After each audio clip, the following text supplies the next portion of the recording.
Good morning, YouTube. This is Matt from Shoe Capital, where I talk about all things personal finance, investing, and business.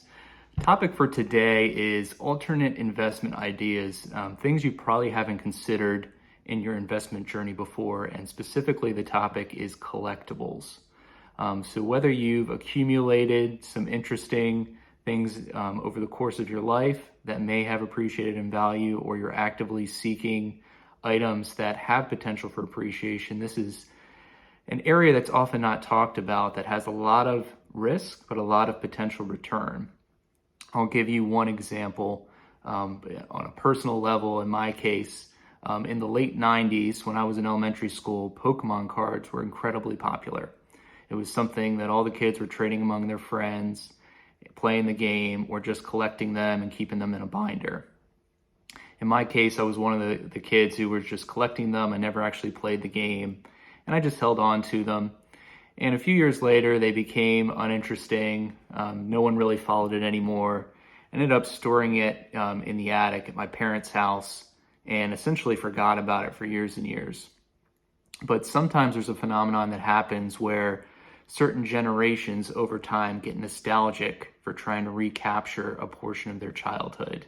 And in this case, around the 2020 pandemic time frame, when a lot of people were at home and trying to think of better times from the past, you had a lot of millennials coming of age.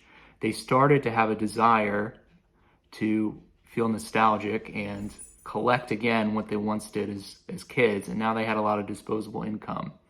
So I quickly remembered I had all these Pokemon cards in storage, so I pulled them out and I started to sort through them, doing a little research, list them on eBay, and started to sell them. And these packs of cards were like $4 or $5 a piece, and you got 10 or 11 items in each pack. Maybe one was rare or valuable potentially. It was a little bit of a gamble with each one. So over the course of, the childhood of buying a couple hundred packs, maybe spent a couple hundred, couple thousand, give or take.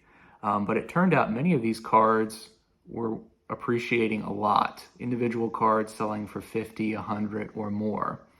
I even had one case where I had one rare card that I sent away for grading, given the potential that it could be highly valued. It came back in perfect condition and is now trading around $5,000 or $6,000. So there's a lot of potential for collectibles, but you never know what they're going to be. So just something to keep in mind. If you've saved stuff over the years that has come out of interest and then gets back in, it can appreciate a lot, but certainly something to think about, because the percentage return you can get on some of these collectibles is substantial. But there's a lot of factors, and it's all about condition and interest. So just think about that. If there are things in your childhood that were really fun, exciting, there's a chance they could come back again and could be a significant part of your overall net worth gain in your portfolio. That's all for this one, and we'll talk again soon.